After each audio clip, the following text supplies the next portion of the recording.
ప్రజా ఉద్యమాలకు గాని, లేదా ప్రజల తరపున గాని మాట్లాడుతున్న గొంతుకలను నొక్కేసే పరిస్థితి వస్తుంది. వాళ్ళ మీద ఒక ముద్ర ఏసి, ఆ పార్టీకి సపోర్ట్ అనో, లేదా ఆ వ్యక్తికి సపోర్ట్ అనో, మీరు దానికి ఎగ్జాంపుల్ ఉదాహరణ మన కొలికిపూడి శ్రీనివాసరావు గారు.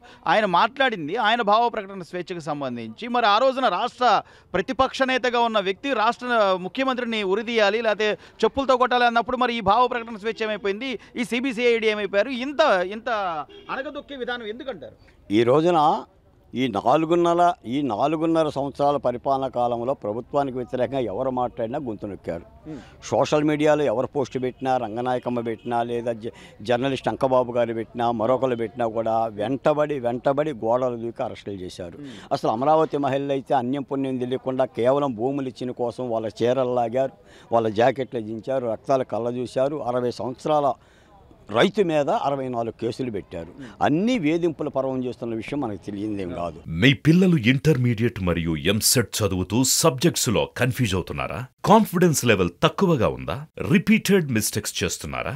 అయితే మీకోసమే ఉంది Rise app. 1 lakh question bank, performance analysis, online classes by experts, ఇంకా మరెన్నో ఫీచర్స్ తో మీ ముందుకొచ్చింది Rise the perfect guide. Description లో ఉన్న లింకును ఉపయోగించి సబ్స్క్రైబ్ అవ్వండి. ఆఖరికి చంద్రబాబు నాయుడు గారిని కూడా 53 రోజుల పాటు రాజమండ్రి సెంట్రల్ జైల్లో పెట్టారు. భువనేశ్వర దేవిని రోడ్డున పెట్టారు. లోకేష్ని రహదారుల పాలు చేశారు. ఆయన పాదయాత్రకు ఆటంకాలు చేశారు. అన్ని రాజకీయ పక్షాలుగా చేశారు. ఈ రోజున జగన్మోహన్ రెడ్డి గారు కేవలం పరిపాలించింది పోలీసు యొక్క ఐపీసీని అడ్డం పెట్టుకొని దాన్ని వైసీపీగా మార్చి చేసిన పరిపాలన మనం చూస్తున్నాం. కాబట్టే ఆంధ్ర రాష్ట్రంలో ఇంత వ్యతిరేకత వచ్చింది. జగన్మోహన్ రెడ్డి గారి మీద ఇంత వ్యతిరేకత ఎందుకు వచ్చింది?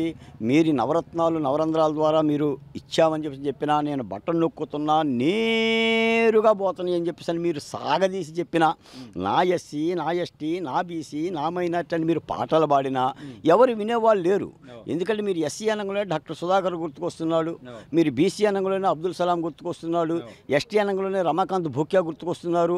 మీరు ఇన్ని హత్యలు చేసి, ఇన్ని దారుణాలు చేసి ఇంకా కులాల పాట పాడటానికి ముఖ్యమంత్రి గారికి నైతిక హక్కు లేదు. కాబట్టే మేము చెప్తున్నాం, ఏదైనా ప్రతిపక్ష పార్టీలు అప్రమత్తంగా ఉండి ప్రజా ఉద్యమాలను కలిసి ప్రజా ఉద్యమకారులను కూడా గుర్తించి చట్టసభల ప్రక్రియలో తీసుకెళ్లాల్సిన బాధ్యత ఉందని చెప్పి ఈ సందర్భంగా తెలియజేస్తున్నాం.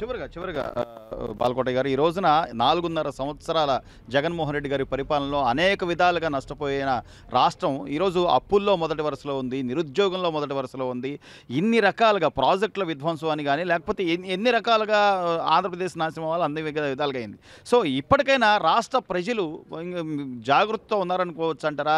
లేకపోతే ఎవరో వాళ్ళ మీద పెడుతున్న కేసులు కానీ, లేకపోతే ప్రత్యక్ష దాడులు కూడా జరుగుతున్నాయి బాలకోటయ్య గారు. ఇక్కడ ఈ రోజున రికార్డెడ్ ఎవిడెన్స్తో ఒక పార్టీకి సంబంధించిన కార్యకర్తలను కానీ, లేకపోతే మొన్న ఈ మధ్య భారతీయ జనతా పార్టీకి సంబంధించిన ఒక వ్యక్తిని అనంతపురంలో దారుణంగా దాడి చేయడం కానీ, ఇవన్నీ చూసి ప్రజలు ఏమైనా ఒక అడుగు వెనకేసే పరిస్థితి ఉంటున్నారు? ఎట్టి పరిస్థితుల్లో ప్రజలు వెనుకడుగు వేయరండి. ఎందుకంటే ప్రజా సమూహక విలువ వేరు. రేపొద్దున ఓట్ల విప్లవం రాబోతుంది. ప్రజల్ని అదిమి పెట్టినంత వరకే అదిమి ఉంటారు తప్ప, ఎన్నికల క్రతువు వచ్చిన తర్వాత, ఎన్నికల కండిషన్ వచ్చిన తర్వాత, నోటిఫికేషన్ వచ్చిన తర్వాత ప్రజలు స్వేచ్ఛగా ఓట్లేస్తారు. ఎక్కడ లేని ప్రభావం చూపిస్తారు. మీరు చూడండి, తెలంగాణ సాధించిన కేసీఆరే కాలు జారి పడ్డాడు. రేపొద్దున ముఖ్యమంత్రి గారు తన పదవి పోతే ఆయన కాలు జారి పడతాడో చేయి జారి పడతాడో కూడా తెలియని పరిస్థితి. ప్రజలు తహతహలు ఆడుతున్నారు. మీకు ఒక మాటే చెప్తానండి, అసలు వైసీపీ పార్టీ ఓడిపోతుంది అంటానికి కారణం అసలు ఆ పార్టీ స్థితిని మీరు గమనించండి. మీరు ఆల రామకృష్ణారెడ్డి గారు వెళ్ళిపోతారని అనుకున్నారా? షర్మిల గారు వెళ్ళిపోతామనుకున్నారా?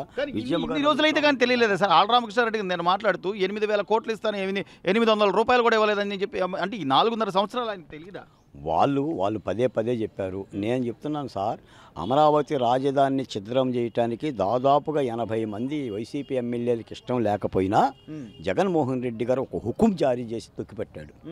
కృష్ణా, గుంటూరు, ప్రకాశం, ఉభయ గోదావరి, నెల్లూరు జిల్లాలో అన్నం తినేవాడు ఎవడైనా అమరావతిని ఎందుకు కాదంటారండి? ఒక చట్టసభల ప్రక్రియలో సిఆర్డీఏ ఒడంబడికలతో ఫామ్ 19.14 ఏర్పడిన దాన్ని ఎందుకు కాదంటారు? వాళ్ళ ఉనికికి ఇబ్బంది కలుగుతుందని చెప్పి ఆ రోజున కూడా ముఖ్యమంత్రి గారికి చెప్తే, నేను రాజుని, నేనే మంత్రిని, నేను శాసిస్తాను, మీరు చెప్పండి అని చెప్పి అదిమి పెట్టివాడు. కాబట్టి ఆల రామకృష్ణారెడ్డి గారు నిన్న నెత్తి నోరు పెట్టుకొని, నా సొంత డబ్బులు ఖర్చు పెడితే నాకే దిక్కు లేదు, నా పరిస్థితి ఇది, నేను షర్మిల గారితో పోతాను అని చెప్పేసి మాట్లాడుతున్నారు. కాబట్టి ఆ పార్టీ యొక్క స్థితి, ఆ పార్టీ మీరు ఒక మాట చెప్తా, ఏదైనా కూడా దాని పటుత్వం, ఒక వస్తువు పటుత్వం దాని యొక్క డొల్లతనంలోనే ఉంటుంది. వైసీపీ పార్టీ గడబెడలాడుతుంది. మీకు తాటికొండ నియోజకవర్గంలో ఎంతమంది ఇన్ఛార్జీలు మార్చారు? మొట్టమొదట ఉండవల్లి శ్రీదేవి, ప్రసాద్ గారు కూడా కనీసం నన్ను సీఎంని కల్పించండి మహాప్రభు అని అడిగారు. మహాదారుణం. ఒక దళిత నాయకుడు, సీనియర్ మంత్రి, ముఖ్యమంత్రి గారి యొక్క అనుమతి కోసం కనిపించడానికి నాకు అవకాశం కల్పించండి అని చెప్పి దశరథ రామరెడ్డి గారిని అడుక్కునే పరిస్థితిలో ఉన్నారంటే దళితులే పరిస్థితిలో ఉన్నారో వైసీపీలో అర్థం చేసుకోవాలి. ఈ రోజున ఆయన చెప్తున్నాడు నా ఎస్సీ అని.